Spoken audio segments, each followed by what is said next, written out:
Ser podcast.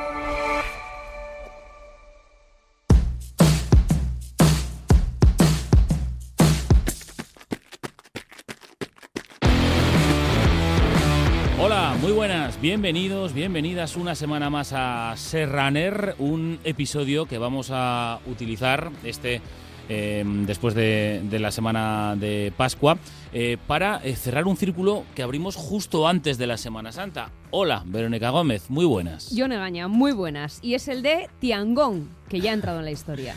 Se puede distinguir bien a un runner humanoide de uno humano, eso es fácil. Fíjate, no sé si tanto al modo que tienen los aficionados de animarle en su llegada a meta.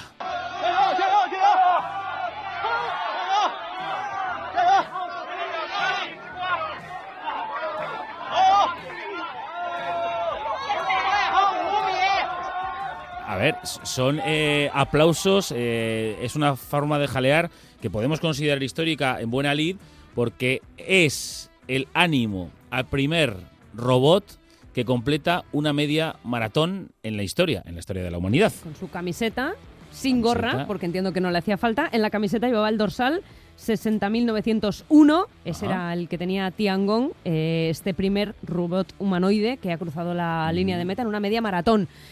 Otra cosa es el tiempo, 2 horas 40 minutos 42 segundos. Bueno, habría que mirar los récords de los humanos, yo qué sé, de hace un siglo, por ejemplo. Es verdad, para ser el primero está muy bien. Es una manera de romper el hielo. Fíjate, te voy a dar un detalle, porque algunos robots, pasó de todo, llegaron 6 de 21, ¿vale? Un 30% aproximadamente. Pasó de todo. Hubo sobrecalentamientos, hubo errores de batería, algunos se va al suelo y hace la cucaracha. Pero es verdad, algunos corrieron sin cabeza, cosa que aparte de dar muy mal rollo... no es metafórico, ¿no? No es metafórico, pero dijo su creador, bueno, ¿para qué le sirve la cabeza? Bueno, pues cuidado, el robot que llegó en primer lugar sí la necesitó porque se le puso una medalla. Ah, bueno, claro. Se le puso al menos una medalla. Cuello hace falta. Cuello, hombre. Para eso. Y a ser posible, cabeza algo también. Encima. Bueno, vamos a cerrar el círculo con quienes lo abrimos. Que en Ser Runner somos muy de eso, de reconocer a la gente que nos ha atendido y también en un capítulo, en un episodio que tuvo su repercusión y su recorrido hace 3 o 4 semanas. Carlos Revuelta, profesor del Máster de Alto Rendimiento de la Escuela Real Madrid Universidad Europea. Hola, muy buenas, Carlos. Hola, muy buenas, encantado de estar con vosotros. Tú das fe de que esos ánimos que hemos puesto eran reales, porque has visto las imágenes. Y bueno, después de todas las perlas, las claves que nos dejaste, ¿qué valoración haces después de que ese humanoide haya llegado a meta? Bueno, a ver, lo primero, discreto el éxito que han tenido a la hora de llegar a meta los robots, los pocos que han conseguido llegar. Y luego me ha sorprendido al ver las imágenes, pues que son humanoides, pero de lejos, porque realmente se parecen bastante poco a la biomecánica de un ser humano, a la biomecánica de un atleta. Entonces, bueno, creo que todavía les queda mucho recorrido para acercarse a lo que es un deportista y más a un deportista profesional. En la previa, una de las cosas que surgieron en la conversación, Carlos, era lo de si daba o no cierto mal rollo, la imagen en sí, ¿no? De ver a los humanoides compitiendo entre muchas comillas con seres humanos en una carrera. Una vez visto, menos mal rollo, el mismo que en la previa, ninguno. Nah, yo lo que pensaba es que iban a correr juntos. Entonces, una vez que ves las imágenes, evidentemente unos iban por un circuito, los otros iban por otro circuito. En términos de seguridad, eso pues garantiza que no haya accidentes. Lo gracioso es que, bueno, evidentemente esto solo puede suceder en Asia, es que el público estaba enfervorecido no solo con los deportistas, sino también con los robots. Entonces es una imagen curiosa, una imagen graciosa y que probablemente se vaya a extender por todo el mundo dentro de relativamente poco. Parte de lo curioso de la imagen es que, claro, el robot no va corriendo él solo, sino que lleva una especie, iba a decir liebres, no son liebres porque van por detrás, de mecánicos, podríamos decir, Carlos, que van, siguiendo al robot de cerca, controlando que todo va en orden y demás. Claro, esa era otra de las incógnitas. Necesitan los personal assistants, el que lo va dirigiendo, el que le tiene que cambiar la batería, pues iban 2 o 3 personas justo detrás del robot y van ayudándole, incluso levantándole, porque algunos robots eran verdaderamente dantescos y no eran capaces ni de correr en línea recta. Entonces, claro, necesitaban su séquito. Uh-huh. Vicisitudes de Tiangong en esas 2 horas y 40 minutos de travesía. Pilas, 3 recambios. Claro. Tuvo que cambiarle las equivalente pilas, a los la geles, por ejemplo. Tres veces. Caídas, 1. Claro, no se levanta solo. Claro. Esto también es importante. De todas formas, yo he oído, Carlos, muchas veces decir, por ejemplo, a colación de la inteligencia artificial y de los algoritmos, ¿no? Y de cómo pues se pueden poner sentencias judiciales en casos en los que solo haya que aplicar la técnica, se pueden realizar selecciones de personal en un trabajo. Y hay quien dice, ¿no? O quien opone a esto. Bueno, es que la inteligencia artificial no es infalible. Ya. El tema no es que sea infalible. El tema es que falle menos que la inteligencia humana a la larga, ¿no? Coche sin conductor. ¿Habrá accidentes? Habrá accidentes. El tema es que a la larga tenga menos en porcentaje que un conductor humano. Por tanto, esas 2 horas y 40 minutos le habilitaron para ganar a bastantes humanos. De hecho, el tiempo límite en humanos era de 3 horas 10. Teniendo en cuenta que es un debutante, Tiangong, más allá un poco de todo lo, digamos, folclórico que hay alrededor de este hecho, ¿no? Que estamos viendo, ojo, porque realmente ganó a muchos humanos un debutante y hay mucho recorrido por delante, ¿no? Y aparte de lo enfervorecido del público, de que tiene tirón también entre los humanos. Sí, y no solo eso, sino que la mecánica del humanoide, del robot, era bastante sencilla. O sea, yo pensé que iban a ser robots bastante más elaborados, entonces ahí tienen un margen de mejora increíble, porque realmente eran robots que solo tenían una cadera que se movía de adelante y atrás, es decir, no había una torsión en el eje longitudinal. Tienen mucho margen de mejora todavía biomecánicamente esos robots que les podrían dar muchísima más ventaja. Entonces yo entiendo que de aquí a poco tiempo, lo que no sé si es una prioridad para el mundo de la robótica, el generar robots que corran muy rápido. No sé si es para ellos, bueno, existe una prioridad. Depende si al final no pasan una meta y pegan un tiro, pues depende. Depende qué hagan después de correr, ¿eh?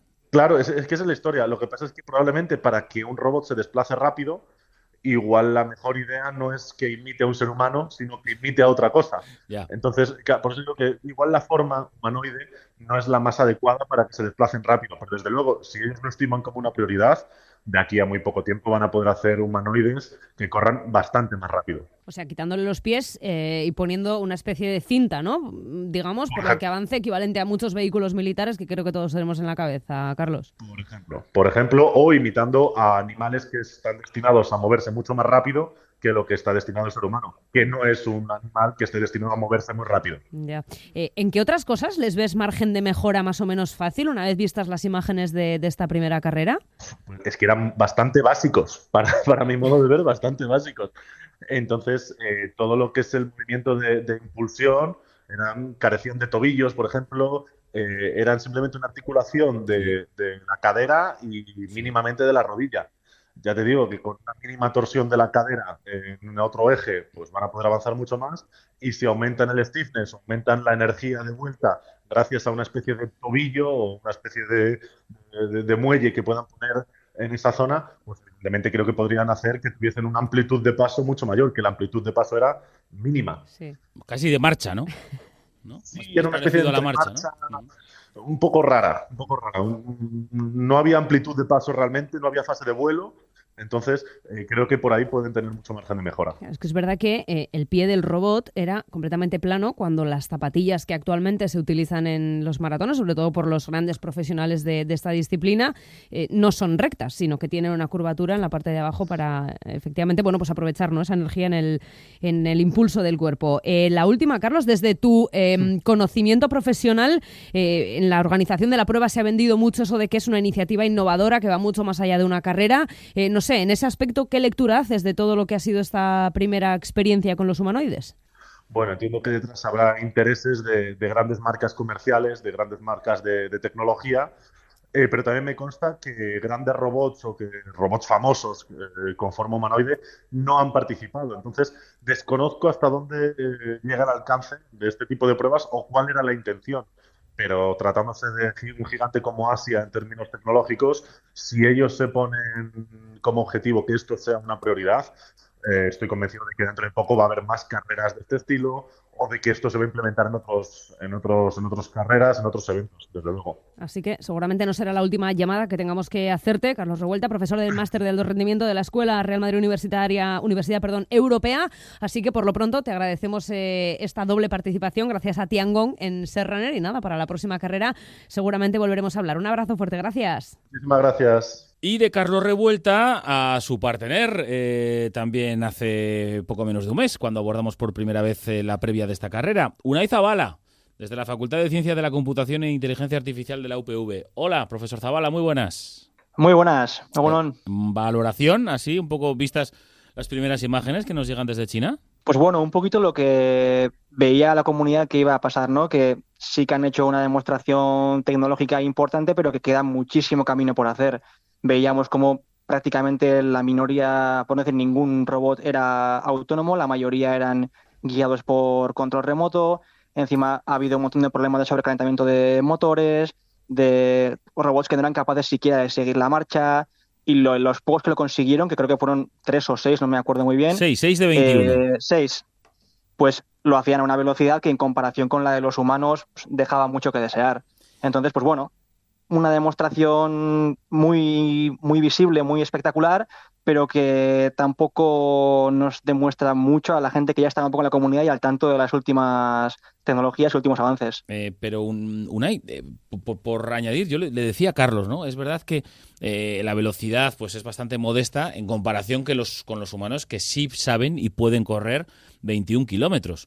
Pero es que la mayoría de los humanos no pueden correr 21 kilómetros seguidos y mucho menos hacerlos en 2 horas 40. Quiero decir que depende con qué establezcamos la comparación y sobre todo teniendo en cuenta lo que dices también, ¿no? Que es un primer punto de partida. Que digamos que si ahora aplicamos las teorías de Darwin al hecho humanoide, a partir de Tiangong y aprendiendo de él, se puede ir, digamos que, destilando una raza humanoide que vaya a mejorar. Sí, al final, a ver, progreso lo ha habido y es evidente. Por ejemplo, en 2021 creo que fue presentado el primer robot que era capaz de correr una distancia de unos 5 kilómetros. También lo hizo con varios problemas, también tuvo que pararse, también se sobrecalentaba, tenía caídas, lo hizo más despacio y encima a distancia más corta. Y desde entonces el progreso ha sido muy importante. Entonces, es verdad que dependiendo con quién lo comparemos, es increíble, el avance ha sido importante, pero a lo mejor no es lo que mucha gente puede llegar a esperar. O sea, está muy bien que un robot pueda correr a esa velocidad. Para ser un robot es de lo más rápido que podemos encontrar, siempre y cuando sea bípedo, pero depende con qué lo comparemos, ¿no? Lo que decías tú bien al principio, si lo comparas con el ser humano, que hay muchos de ellos que no son capaces de recorrer una maratón, o media maratón, perdón, pues sí, está muy bien el avance, el logro, pero más allá de la velocidad que hayan podido conseguir, también tenemos que ver un poquito la aplicabilidad de esto, qué objetivos tienen, qué sentido tiene, y ahí es donde a lo mejor a mí me cojea un poquito porque no veo la necesidad de robots bípedos que sean capaces de correr. Entonces no veo algo increíble, algo muy, muy importante, un hito histórico. O sea que deduzco por lo que dices, Unai, que es más bien visto desde fuera, una operación de mera propaganda, si queremos llamarlo así, o bueno, una forma de demostrar al mundo las capacidades tecnológicas de una cierta marca, en este caso de la marca china que ha desarrollado el robot. Sí, eso es porque además en concreto este robot, no me acuerdo el nombre de la empresa por la que ha sido desarrollado, pero han partido de una base existente de una empresa privada de China. Y luego a partir de ahí, en un conjunto de empresas, todas ellas chinas, han modificado ligeramente este robot para conseguir el último Tiangong que hemos visto, pero la gran mayoría de lo que hemos visto son robots chinos, de la industria china o empresas públicas chinas. Entonces, al ver que todo ha sido tan local y no han externalizado tampoco tanto, yo lo veo más como un acto de publicidad, teniendo también en cuenta que después del boom actual, por ejemplo, hace unos años era el Machine Learning y el Deep Learning. Luego, actualmente estamos con el ChatGPT y compañía. Y se dice que el siguiente gran boom pueden ser los robots humanoides. Entonces, como un primer paso a ir ya introduciendo estas figuras, estos robots en la sociedad y que veamos que China va a tener un peso muy importante en este aspecto. O sea que sería un banco de pruebas, ¿no? Para lo que puede ser aplicaciones futuras, seguramente muchas de ellas insospechadas de estos robots humanoides. Oye, por centrarnos un poco en lo que fue la carrera, en las imágenes que nos dejó todo ello, hemos mencionado, lo has citado tú antes, algunos de los problemas que tuvieron, las caídas, la escasa velocidad, si lo comparamos con lo que se esperaba, ¿no? O con lo que puede ser un vencedor de una prueba similar, el sobrecalentamiento, decía antes John también lo de que el hecho de que se les tenga que cambiar las baterías durante el recorrido, que no duren tanto tiempo. ¿De todo esto más o menos lo ves fácil de solventar? Pues el problema de las baterías creo que es algo en lo que se está trabajando intensamente, no por el hecho de los robots, sino porque todos los dispositivos que utilizamos que tienen baterías nos encontramos con un problema similar. La autonomía siempre es demasiado corta para lo que desearíamos. Ya pueden ser coches autónomos, pueden ser móviles, pueden ser cualquier dispositivo que use baterías. Entonces, pese a los grandes esfuerzos que hay, siempre oímos, ya han encontrado una batería que duplica la autonomía, pero nunca llegamos a acercarnos tanto. Entonces, no soy experto en el tema de las baterías y en la autonomía de este tipo, pero bueno, parece que todavía queda trabajo por hacer y que no está fácil el hecho de solventarlo. Además de ello, creo que decía antes que el robot ganador, es una pequeña modificación de un modelo existente a nivel comercial y que uno de los aspectos que han cambiado ha sido la refrigeración de los motores, creo, eso he leído por ahí. Entonces, habiendo sido ese uno de los cambios, ese robot parece que ha tenido menos problemas de sobrecalentamiento, pues parece que ellos sí que han conseguido algo importante, pero todavía creo que quedaría muchísimo camino por hacer en ese sentido. VTech es la empresa china que desarrolló de robótica, que desarrolló este humanoide. Oye, una cuestión en la que nos detuvimos el otro día era en la amortiguación, ¿no? Ese sistema humano que nos hace ser mucho más eficientes, cartílagos, zonas blandas, ¿no? Que no choque hueso con hueso, por decirlo así, aparte de las articulaciones, ¿no? Pero nuestra capacidad de amortiguación nos hace ahorrar energía y nos hace, digamos, ser más fiables y eficientes. Aquí no se veía, Carlos Revuelta lo destacaba antes, no se veía un sistema de amortiguación muy desarrollado, ¿no? En ese aspecto, además, se notaba mucho también cuando alguno caía al suelo, a alguno incluso le pusieron una codera y una rodillera, pero ¿has podido detenerte un poco en esto? En ese sentido yo creo que hay un gran camino de mejora también. La verdad es que no me fijaba demasiado, pero ahora que lo dices tendría sentido porque al final la aplicación, digamos, de correr puede servir para aprender un montón de tecnologías diferentes, pero no creo que sea el objetivo final de este tipo de robots. Entonces no sé hasta qué punto están interesados en invertir en mejorar la amortiguación y el impacto para este tipo de tareas. Lo que sí he visto, aunque yo creo que es algo más de cara a la galería para llamar la atención de la gente o para generar una impresión más positiva, es que había algunos robots que llevaban zapatillas de niños. Sí, entonces, sí. No sé si han querido tirar por ahí simplemente, yo creo que sí, por el aspecto visual y por la cercanía que puedan generar y la gracia que puedan hacer, más que por buscando algo en el sentido de la amortiguación, porque la mecánica de un robot y la de una persona pueden ser bastante diferentes. Entonces, Sí. No sé hasta qué punto el motivo es uno u otro. ¿Y quién ganó el campeonato de selfies? Pues ahí sí, ahí claramente ganó Tiangong Ultra, que así se llama. Y que ha sido ya iba a decir un ente, no lo sé, un robot humanoide histórico, porque ha terminado esta media maratón en Pekín. De verdad, a todos aquellos que nos estén escuchando, que no hayan visto imágenes, les invitamos a hacerlo, a buscar un poquito en internet, que hay un montón de vídeos y un montón de imágenes, cuando menos curiosas y desde luego algunas de ellas muy divertidas. Otra cosa es lo que, sean de aplicación, ¿no? En el futuro. No sé, Unai, si dentro de 5 o 10 años igual estaremos hablando de que están ya por todas partes. ¿Qué pronóstico haces? Ya sé que es muy pronto, ¿no? Ha habido tan solo una carrera, pero no creo que sea flor de un día.